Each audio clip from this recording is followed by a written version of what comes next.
Assalomu alaykum azizlar. Piskent tumanidanmidingiz? Piskent tumanidan mana 5 oy bo'ldi to'liq davolangizga. Shahnozaxon singlimiz tanigan bo'lsalaringiz kerak. Iyun oyidan beri tekin davolash kursimizga ilinib, tanlanib olingan singlimiz shu. Kelganlarida rang ro'ylari sapsariq, xomusha. Bitta tarafida o'ng tarafmidi? O'ng tomonimda og'riqlar bor edi. Ko'ksartrozmidi? Ko'ksartroz. Qattiqroq gapiravering. Ko'ksartroz. Keyin nima edi yana? Suyaklar yemilishi, belimda grija bilan og'riq bilan kelgandim. Hozir holatlarim yaxshi, Xudoga shukr. Mana Isroil akaga ham rahmat. Ismoil akaga ham rahmat, shunchalik yordam qildi. Hozircha holatlarim yaxshi, Xudoga shukr. Zinalardan bemalol tushib chiqyapman. Inshaalloh. Boshida kelganda zinalarga ham chiqib tusha olmayapman, tortib qolyapti, og'rib qolyapti deb grijalari bilan suyak yemilishi, ko'ksartroz birdaniga bo'lgan odam buni azobini biladi. Mana rang ro'llari ham qanday bo'lib qoldi? Xudo xolasa. Yaxshi, rahmat. Ko'rinishlari ham yosharib, chiroyli bo'lib qoldi. O'zlari ham aytayapti, bir 5-6 yilga ko'rinishim yosharib qoldi deb, Xudo xolasa inshaalloh.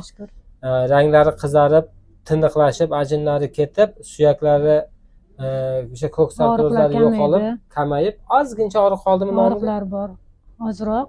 Oldinga nisbatan kamroq og'riqlarim. Inshaalloh. Sizlarga ham rahmat, Xudo rozi bo'lsin. Inshaalloh. Alloh rozi bo'lsin.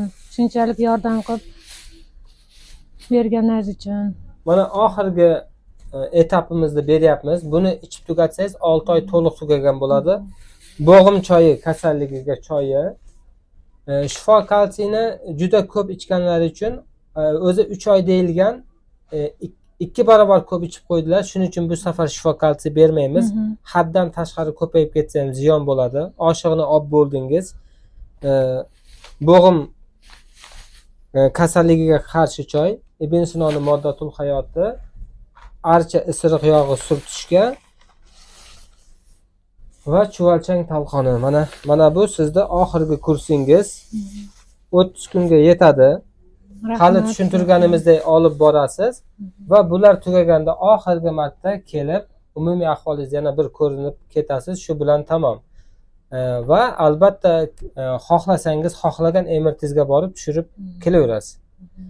Azizlar, Alloh taolo barcha bemorlarga shifoyi komillar bersin. Bizlarni berganlarimiz, aytganlarimiz sababchi bo'lib qolaylik ilohim. Doimo sog' salomat bo'lingizlar.